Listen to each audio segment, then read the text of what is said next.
It's a beautiful morning. Thank God it's Friday. Of course, you're welcome to Women's Corner. Today we'll be talking about something interesting. We're talking about relationships today, actually.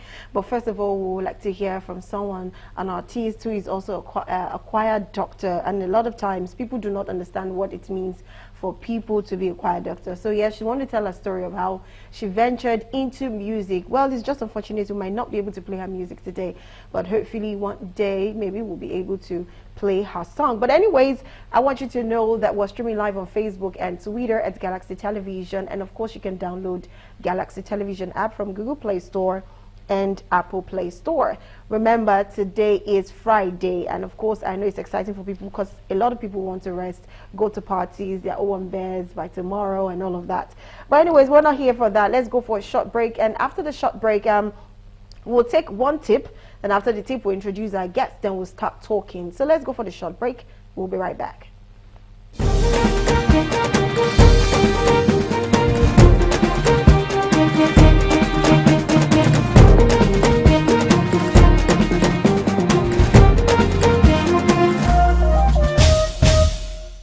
Right, welcome back. Yes, it's Women's Corner. Like I said, we're talking about someone's success story, an artist, a gospel artist actually. We're talking about a success story, and I know a lot of people want to be part of this program. If you're an artist and you want to share your story, the struggle, the pain, the joy, you know, the success story basically, you're very welcome. You can go to our social media pages and of course drop your numbers. We'll reach out to you, or drop your mail. We'll reach out to you via your mail to, you know, schedule you on when and how you can be part of the program.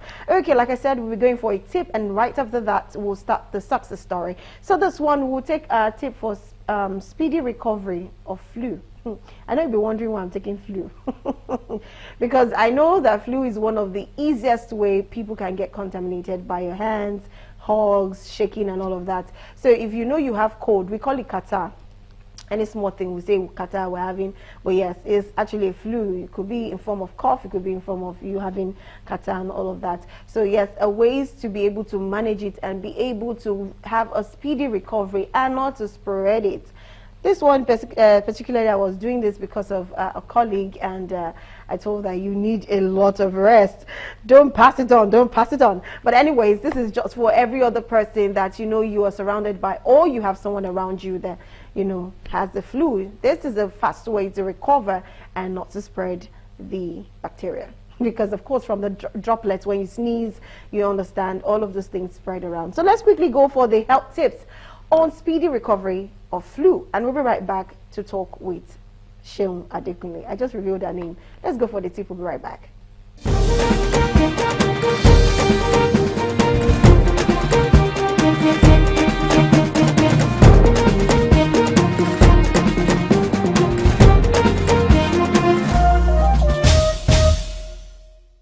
All right, welcome back. Yes, you can see that it's very important so we don't spread around the, I keep saying, yeah, more like a virus, an infection. Anyways, let's go over to what we have for today. We have Adekunle Seun. She's an entrepreneur. She's a gospel artist. She's a songwriter. She's a choir doctor. She's a talking drummer, a producer, and an author. Good morning, Seun. Good morning. Good morning. How you doing? I don't know if you can hear me. Good morning. Fine, thank you. Good morning. How do you feel this morning? Your face seems a bit straight. Hope you're okay. Yeah, I just feel a bit sleepy. Okay. All right. So basically, we're going to talk about your success story, right? So the first thing I'm going to ask is, how has it been for you being a gospel artist? First, let's start with that. I'm going to go over to the talking drummer because we know we have very little amount of people who are into talking drumming, and of course the choir doctor. Like I keep always telling you, I'm not yet gotten used to that word choir doctor, or you know, a vocal doctor. Yes. So I'm just going to ask first, how has it been for you as a gospel artist? It's been a great journey. It's been full of a lot of experience, fun, and most importantly, God has been helping me. Hmm. Okay, so tell me, I don't what know was the if most I answered your challenging thing question for correctly. you? You becoming a gospel artist and singing, and I noticed that you produce, you mix, you master your tape, everything by yourself. Like, what was the challenge? What's the pain? We need to know what it Yeah. is, what it takes for you to do all of that by yourself. Well, of course, it takes a lot of work. Being a toddler, it's actually great work for me. You know, if you were to be single, you have all the time to yourself. You can get Mm-hmm. things done the way you really want it to be done at the time you want it done. But when you have a child that's still very young, not yet matured enough to handle yourself, you know, marital duties are there. And I'm also a very active worker in my church. So being a worker in your church, a lot of things drawing your attention. So for you to squeeze out time to focus on that is a lot of work.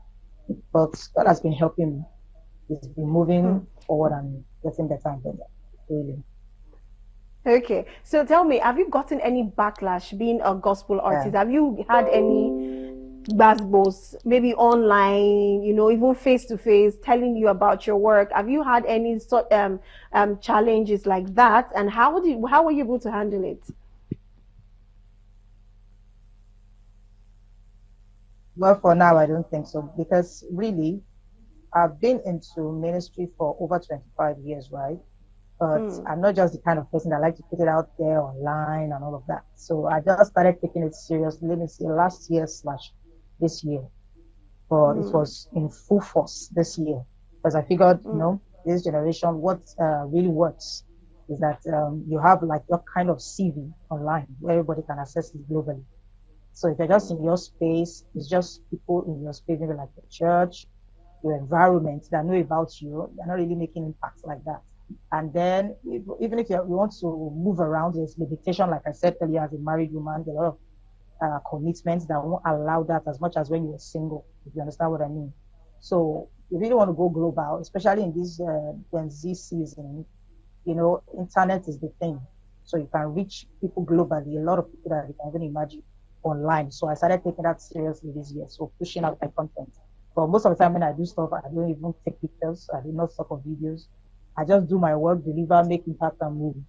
So when I realized that it's more important to use that these days, I started working on that last year, but really got more serious about it this year.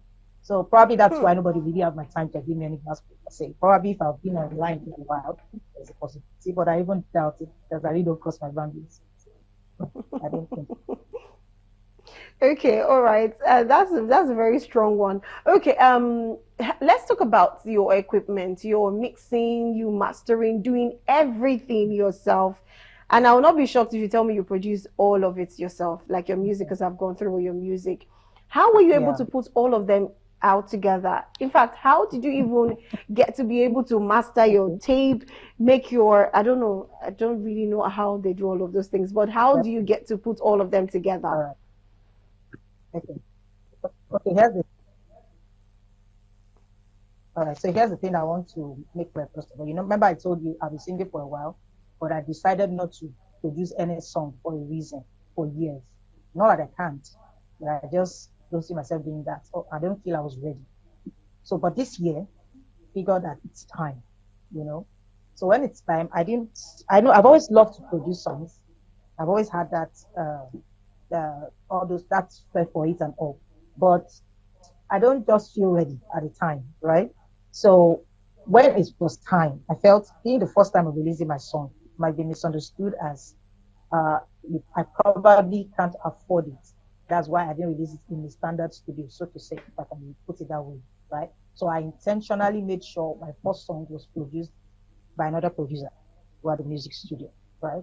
And that's Marvelous Ways. I think it's on YouTube and all. So after that, I decided, excuse me, after that, I decided to put in my skills to work. So at least I've established the fact that it's not that I don't want to go or I can't afford to go, but I also want to build my own career as a producer. So I decided that my next single, I was going to produce that myself. So that's like my recent now titled "You Saved Me." So I produced that myself. I did the BGVs myself, instrumentals, everything, and I mixed and mastered it myself. But then before then, while I would call it like a form of practical for me, As you know, I told you I started putting stuff online maybe around that last year. So I was just playing around. I wasn't really serious about it. So when I took it seriously this year, like I said earlier, so I started studying about it. So I personally don't have a physical music studio, and I'm proud to say that. I'm a band lab. I'm a band lab producer, right? There's the mobile version of it, and there's the laptop version of it for those who want to use a music studio. So that's what I use. Now I like to call it a, a a mini music studio in your pocket. That's what I like to call it. If you know what you're doing, actually, because you don't know what you're doing, it will seem as if it's useless, right? So I got a grip of how to master it recently. So I started putting it right. But practice over time will make you get best at it. After all, everybody that's at the top now started somewhere. But I'm proud of what I've been able to do as a beginner, really. Yeah, so started working on that. So my spontaneous worship that I post online or cover songs, I produce it myself. The only one I produced by another producer was produced by another producer was Marvelous Mix. That's all. But any other thing you see, I produce myself. I do my BGBs myself, instrumentals, talking drum, everything. Okay, let's talk about your recent release. You Saved Me. You said something. You've been doing this music for 25 years and counting, and last year you started to take it serious. And of course, you've been producing your songs and all of that. Now, I'm certain for a fact that you definitely have been singing gospel songs for over 25 years. I take it, right? Yeah. Yes, definitely. Okay, great. So why? Okay, so why that particular song, You Saved Me? What exactly were you trying to tell the world? Because I'm certain you're saved already. So is there another kind of saving that we do not know about that you want to share? Yeah, okay. I'll put it this way. Like I said, I started taking music seriously this year for a reason. It was like, even Marvelous was kind of my story. Yeah. So of course, it's a song to praise and worship, but it was actually also my story. I was telling my story because at that point, I was at a point in my life that I would like to put it this way, like I was the lowest point of my ministry at that time. It was a very tough time for me then. And I actually thought all hope was lost, really. In fact, I thought God has given up, really. So I wasn't really seeing myself having another chance to do what He has really called me to do anymore.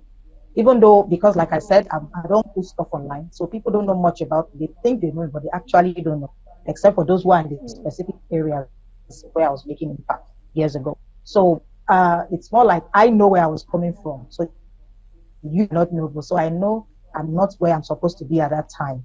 So God now helped me to get back to my feet. So the first song was all about how He was able to get me back to my feet. When I said how we do it is amazing, the lyrics, you can check out the lyrics from the verses. That's what I was trying to say.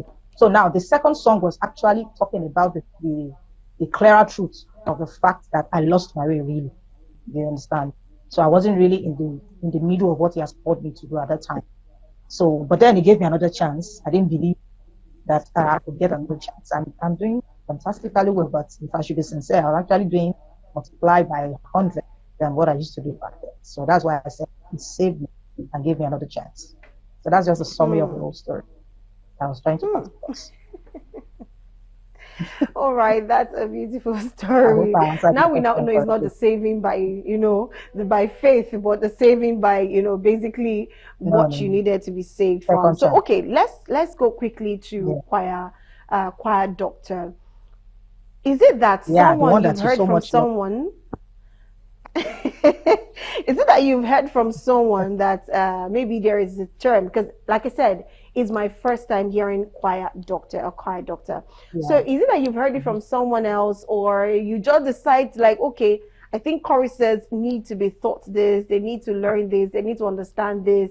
So you decide, say, okay, I'm going to start doing this, I'm going to learn how to do it, I'm going to become a choir doctor, and this is what I want to do. So you first start with what drove you to become a choir doctor and why you actually called yourself a choir doctor. Then you now tell us exactly what being a choir doctor entails. Okay, thank you very much. Okay, so first of all, I didn't go for any learning or training to be a choir doctor. It's a calling. It's my ministry. Like I said, I wasn't doing what He wanted me to do before now. So what I just do is just behind the scenes on the G. So it's actually a ministry that God has given to me. So when He gave me this specific instruction, I made it clear from my intro video on YouTube back then that I'm not about all this vocal coaching. I'm different from a vocal coach. I'm not a vocal coach. That's why I called myself a choir doctor. It's a fancy name for choir pastor, if I can put it that way, right? You know, there are vocal coaches, a zillion vocal coaches everywhere. They help you for your vocals, how you can give a good sound, make a good sound rather. How all these the skills that you need if you are going for competition, you're going to release a song and all of that. I'm not about that. I'm about the spiritual growth of choir members and choir leaders. So when God gave me that instruction at that time, if I when the name dropped, it was very funny to me because I never heard of that before. So then it's dawned on me that just like your medical doctor attends to different kinds of illness in your body, I also attend to different kind of spiritual illness in the choir. So that's the best way I can put it for you to understand me, right? Because there are a lot of stuff that go on in the choir that if there was just somebody there that could just guide us on how to go about it, like the experience that I have back then, if I had somebody somewhere who could put me through all this stuff, I would have avoided a lot of mistakes, a lot of issues that I ran into. So that's basically what, and of course, everything is always from the scripture. So it's not just like I just want to trend online by wearing a doctor's dress or something. That's just a signature that my brand signature that God dropped in my heart. So I didn't learn it. It's what He has called me to do. That's exactly what I mean. If you notice, all my content is all about. In fact, I just recently split it because I discovered that there are levels. There are still baby choristers and there are mature choristers. There are some stuff I will share that they might not understand. So they are the ones that have the advice of the choir doctor. But those who can understand deeper things, they are the ones that have the raw talk required about. Hope plenty of you now. I will stop this stuff about what it means anymore. But you're trying to Can you hear educate me? people. Now, I just want to ask, if I want to be a choir doctor, okay, yes, not a director. Really If I want good. to be a choir doctor tomorrow, what are the first few things you think I need to equip myself with to be able to become one? Well, I wouldn't want to say there are things you should keep yourself with because I'd like to say if you are not called to do something, don't move there. It's not what you go and train about, collect certificate, and then turn into a business or something. It's a calling, like I said clearly. So except God is calling you to that and you need to be mentored and He's not leading you to be mentored by somebody in that line, fine. Because if God is going to call you to do that, you know, it's a very unique and dynamic God. He might not necessarily tell you to be a father. He might give you another type. So it's better you listen to what God actually instructs, not make it something that some kind of a job that people go for. You know, you train, you get employed, that's not it. So it's better if you follow whatever He has instructed you in the secret place and bring it to life. So that is what He told me, and that's exactly what I'm doing. So, but if that is what He told you and you want to be mentored by somebody, it's good. But it has to be that God has already instructed you to do that. That's my own thought. For anybody having that same question. Yeah. Okay, no problem. Thank you very much for sharing the ideas of being a choir doctor. And of course, you shared your experience being a gospel artist. But if I want to ask, moving forward, I know you just released You Saved Me. Is there anything, again, that you're coming up with? Or is there any seminar you have for choristers? Or to doctor them, like you said, so that people who really, because I know some persons want to learn how to sing. In fact, I have one person. Okay, someone told me that one person wants to learn how to sing, so I think it's also part of it. Now, if they have to reach you or they want to learn, is there any seminar? Is there any live coming soon that you want people to be part of to learn? Okay. Well, what I would say is, of course, I'm working on some stuff that I don't want to put out there for now. But what I would say, however, is you can just follow me on my social media platforms and you'll get updates. However, for those who want to learn how to sing, remember I said from the beginning, I'm not a vocal coach. I don't teach people how to sing. Not that I don't know how to do that, but that's not what I'm called. I deal with the spiritual, the character aspect of the choir, not the musical techniques, not the technical part of the music productions and stuff. Not that I can't do it, but that's not what I'm called. However, if they need somebody to coach them, I have thousands of vocal coaches in my space that I can recommend for them. However, for seminars that I have, lives or productions and all of them, they can just stay tuned for my social media platforms and they'll get updated. I can't really push that out for now because it's ready. But very soon, soon. Okay. Thank you. Okay, thank you very much. Okay, we still have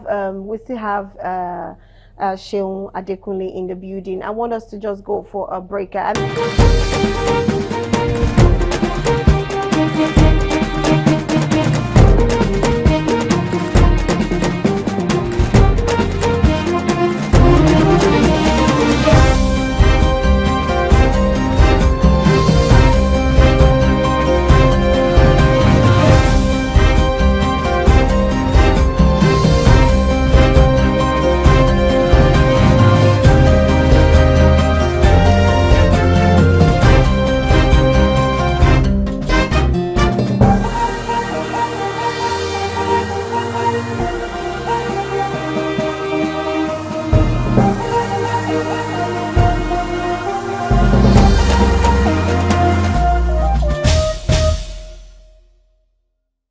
Right, welcome back. Now that is Kiki Da Empowerment Concert.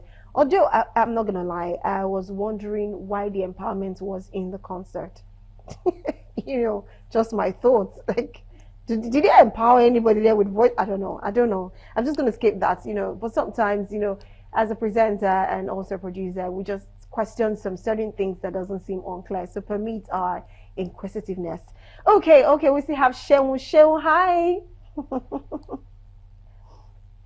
Okay, so Sheung, I want to ask now. We just saw a concert where we covered. I want to ask, do you have anything in store, maybe this year, next year, where you want to have a concert, majorly maybe as a I gospel wasn't hearing you. artist I or just a the seminar network or was something? breaking. Can you hear me?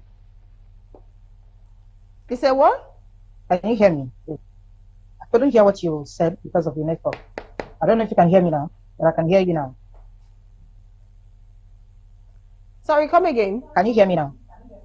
Yeah, I can hear I you. said, can you hear me now? I couldn't hear what you said earlier because of the network. Oh, okay. What I If you could said just, was, we yeah, just watched the concert where we covered, you understand, okay. and it was a big concert. We had some celebrity gospel artists that partake of the, excuse me, of the concert. So I just want to ask, do you have any plan, maybe this year, next year, to have a concert whereby you will showcase your singing abilities, your talking abilities, that's the doctoring abilities, actually the talking drumming abilities? Do you have any plan for that in store, maybe this year, next year? I don't know. Well, I'm working on something, definitely not this year, it will be next year, but when the time is right, just like I said, When the there'll be time is updates right. everywhere. Yes, yes. Okay, It so will let's talk definitely about be the next year, talking not this year. drum because, yeah. Okay, Okay, so let's talk about the talking drum. Okay, I know I've seen. okay, I only know Ara, the talking drum queen. Yeah, and she has yeah, been in the that's studio the with mother of us all female once or Papillon. twice thereabout. Yeah, so I just want to know, how did you get started on talking drumming, and what exactly? I just want to know, what is the origin? As a talking drummer, I'm sure you have the history. Where did it start from? How did it originate that people started talking with the drum? Because I think that is all it's about. Yeah. Yeah. Well, in Nigeria, in the culture, in Yoruba culture, yeah, there are people what we call Anyon. What Anyon means is talking drummer in Yoruba. So, but then back then it was popularly male Anyons, you get. But then when they have daughters who can play as well, then they have Anyon Birin, you get. But yes, they're not so common. It's more of the male talking drummers and all that. Then back in the day in Yoruba land, it's not really, I think it's about, even though it's about using the drum to talk, it was also used for other traditional purposes. And there are different sizes for different purposes and all of that. So for me, even before then, I know that it wasn't so popular with the female talking drummers, but when Ara started, other female talking drummers started coming out and all. But for me, it's a thing that I'm not even really sure. That's interesting. I'm not really sure it's in my family. That's very interesting. But I think probably I'm the first person to start that my own, my father or my mother's day. I don't think there's anybody. I think I'm the first. Is that I know right from when I was a child, just like my son, right from the age of 1, I've always played the drum even with my mouth without touching a talking drum. I've always loved it, but I've not been privileged to learn. So I think about the year I gave birth to my son, then I got the opportunity to learn online. So I just went for a full course. But before then, I just snatched drums from boys everywhere I play, and people wonder where I learned it from. It's just inbuilt. There are some people who go to learn how to play the talking drum, but there are some people who were born with it. Somebody like me, I was born with it. You understand? Some people have to go and learn, but you can tell the difference when you know those people who were actually born with it. But in my family, I think it's that I don't think there's any history of anybody being a talking drum in my family. So I think that's basically what's one. Today, for parties, for church praise, it's like the thing. If you really want to dig your dance, if it's not in the equation, it's not a come. So that's all I think I can share about it. Okay, thank you very, very much. You just gave me a little bit inside of talking drum. I didn't even know about that before. You know, I just see people playing talking drum, and you know, when there is this beat and they leave it, you know, you just see every other beat ceases and you just hear only the talking drum. Yeah, if you're not careful, you might even pull off your clothes and start and start dancing. That's how amazing talking drum is, especially in praises. Oh my word, it's something else. Anyways, just last question before we let you go. What is your relationship like with other gospel artists? Other gospel artists. Okay, I think I will answer that in two ways. With the celebrity gospel artists, I can't say I really have any special relationship apart from following them online or observe study, because I like to study a lot. I like to see one or two things that I can learn from people. If I see good things, I pick from you. If I see bad things, I just look away and just move on. But for gospel artists who are around my space, who are not celeb like that, but at least I think normal relationship, nothing special about it.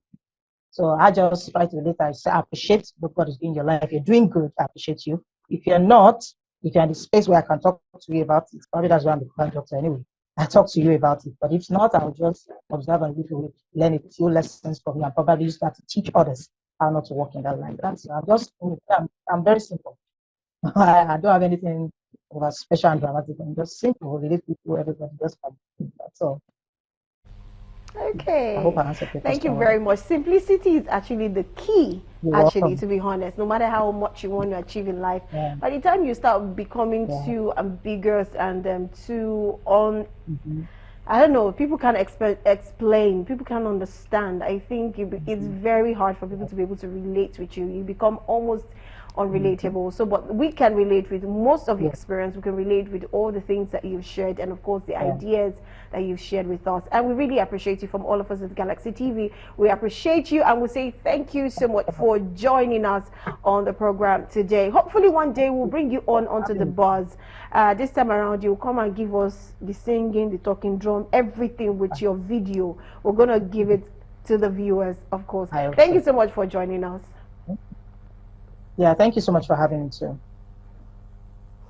All right, and that's it from Adekunle Shewan. That's it we're going to have for today. We've come to the end of the program on Women's Corner last week.